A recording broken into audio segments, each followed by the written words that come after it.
बिलाई बिलाई कहाँ जाता लू बैगन टूरे कैसे टूरबू चमोर ममोर के आओ सुना ना पूरा खाती लखनिया कुल गोबर गोबर खा गयो ए मिस्टी आओ सुना ना अब बिलैया वाला कब ना रुका मजाक ना सुना बिलैया वाला कविता सुनावत तनी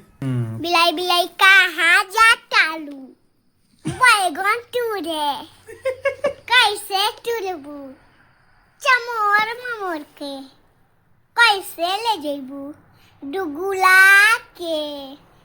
कैसे छवकबू छनर मनर ई कुल के सिखावेला रे काम सुतबू चूल्हा में का ओढ़ के सूख है देख बिलैया के लूप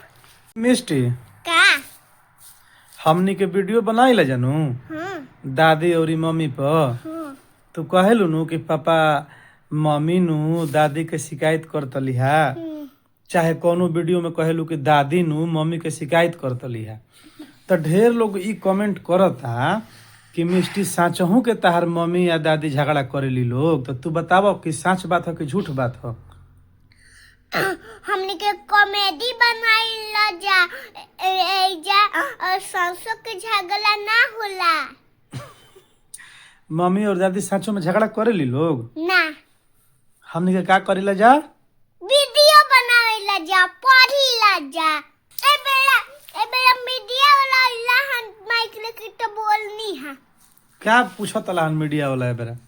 याद नहीं है क्या खातर देखी का दो खातर है दिखावा ये क्या रे पेंगा पूरा खाती लखनिया कुल गोबर गोबर खा गयो बाना अभी नहीं दुगो भइल है त कुल गोबर गोबर गोबर गोबर खा